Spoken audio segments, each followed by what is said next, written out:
Bollywood actress दिशा पाटनी के घर पर अज्ञात बदमाशों ने फायरिंग की। बीती रात बरेली स्थित दिशा पाटनी के घर पर हुई इस फायरिंग को लेकर पुलिस महकमे में हड़कंप मच गया। फायरिंग की सूचना मिलते ही स्थानीय पुलिस अधिकारी मौके पर पहुंचे और छानबीन शुरू की, जहां इस फायरिंग की जिम्मेदारी गैंगस्टर गोल्डी बरार गैंग ने ली है, जिसके बाद ये मामला और भी हाई प्रोफाइल हो गया है। तो आइए इस वीडियो में जानते हैं कि क्यों हुई एक्ट्रेस के घर पर फायरिंग और इस घटना को लेकर एक्ट्रेस के पिता ने क्या कुछ कहा।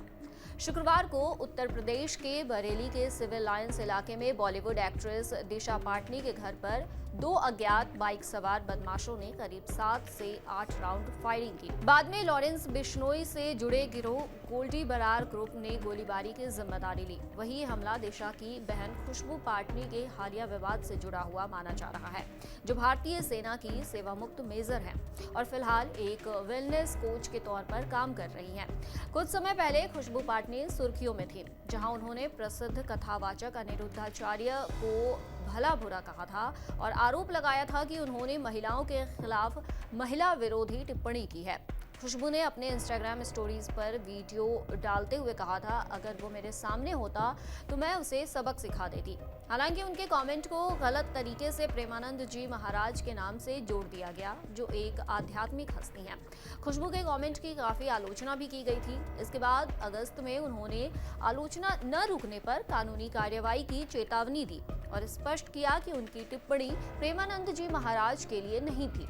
जहां संतों के अपमान में की गई इस टिप्पणी को लेकर कल रात उनके घर के बाहर गोलीबारी की गई, जिसकी जिम्मेदारी गोल्डी बरार ग्रुप ने ली है। एक फेसबुक पोस्ट में ग्रुप के एक सदस्य वीरेंद्र चरण ने पाटनी परिवार को धमकी दी। पोस्ट में लिखा था, मैं वीरेंद्र चरण, आज दिशा पाटनी के घर पर जो गोलीबारी हुई वो हमारी तरफ से हुई है।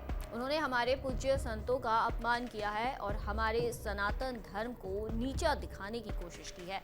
इसमें आगे कहा गया, हमारे देवी देवताओं का अपमान बर्दाश्त नहीं किया जाएगा। ये तो बस एक ट्रेलर था। अगर उसने या किसी और ने फिर से हमारे धर्म पर अनादर किया तो उसके घर का एक भी व्यक्ति जिंदा नहीं बचेगा। वहीं इस घटना के बाद एक्ट्रेस के पिता जगदीश पाटनी ने बेटी पर लगे आरोप को गलत ठहराया है और अपने घर पर हुई फायरिंग की आंखों देखी बयां की है। दिशा के पिता ने TV9 से बात करते हुए बड़ा खुलासा किया है, जहां जगदीश पाटनी ने बताया कि इस घटना में उनकी जान तक पर बनाई थी और बदमाशों ने उन पर पिस्टल तान ली थी, लेकिन वो बचने में कामयाब हो गए। आगे उन्होंने क्या कुछ कहा, आप भी सुनिए। फायरिंग की गई है, कितने राउंड फायरिंग की गई, तो उस वक्त आप कहाँ थे? पूरी बात करिए। मैं घर पे ही था और जैसे ही दो अज्ञात व्यक्ति आए हुए थे घर पे, और अज्ञात व्यक्ति आए थे तो मेरे कुत्ते ने मुझे अलर्ट कर दिया था कि कुत्ते हमेशा जब भी कोई इस तरह का आदमी, कोई अनजान आदमी अगर गली में घुसता है तो हमारे कुत्ते बहुत ज़ोर से भौंकते हैं, दरवाजे भटकते हैं। उन कुत्तों ने हमें दिला दिया कि कुछ न कुछ तो है यहाँ। जैसे मैं दरवाज़ा खोल के अपने टैरिस पे आने की कोशिश करी तो वो बंदे बिल्कुल मेरे के सामने खड़े थे, जहाँ मेरी गाड़ी खड़ी है, और मैंने पूछा आप उन्होंने कितना कह दिया, तब उन्होंने एकदम मेरी ओर गन करा और गन करते ही मैंने एकदम अपने को दीवार के आड़ में लिया और आड़ में लेते ही वो तब तक मैंने देखा कि उन्होंने फायर छोड़ी थी। चूँकि उसके पास कोई विदेशी पिस्टल थी, जहाँ तक मैं समझता हूँ, वो एक साथ कई राउंड फायर करते थे, तो एक साथ मेरे ख्याल से 10-12 राउंड फायर हुए। बस उसके बाद वो उन्होंने अपनी गाड़ी स्टार्ट करी, उसके बाद वो चल गई। मैंने फिर अपना पुलिस को सब सूचना दी, फिर पुलिस ने अपना काम। पूरी घटना CCTV कैमरे में कैद हुई है। एक जो गैंग है, खोबार गैंग, उसने पूरी जिम्मेदारी ली है, ट्विटर भी किया है, क्या लगा है आपके लिए? अभी गैंग के बारे में तो मैं कुछ नहीं बता सकता हूँ कि ट्विटर का मामला है। आजकल तो मीडिया में कुछ भी आदमी कर सकता है, कहीं पर भी कुछ भी फेक कर सकता है। जब तक पुलिस पकड़ेगी, जब तक अभी किसी नतीजे पे पहुँचेंगे तभी मैं कुछ पता चलेगा। आपकी जो बड़ी बेटी है कहा गया कि प्रेमानंद महाराज जी और अनिरुद्धाचार्य के लिए, हालांकि उन्होंने सोशल मीडिया पे प्रेमानंद महाराज को उन्होंने कोई टिप्पणी, इसी को लेकर वो इसमें जिक्र कर रहे हैं कि हम बिल्कुल बर्दाश्त नहीं करेंगे। बिल्कुल सही बात है, क्योंकि उसने कुछ भी नहीं, जब अनिरुद्धाचार्य जी ने शायद महिलाओं के बारे में कुछ टिप्पणी की थी तो उसने सिर्फ बीइंग महिला होते उसने कहा था कि आप कैसे महिलाओं को ये आरोप कर सकते हैं कि वो 25 साल में मुंह मार के आएगी। बस इतनी सी बात है, चूँकि सोशल मीडिया है, संविधान का अधिकार है सबको, वो बात उन्होंने कही है। और उसके बाद फिर उसी के उस बात को प्रेमानंद जी से और कट पेस्ट करके जोड़ दिया गया है।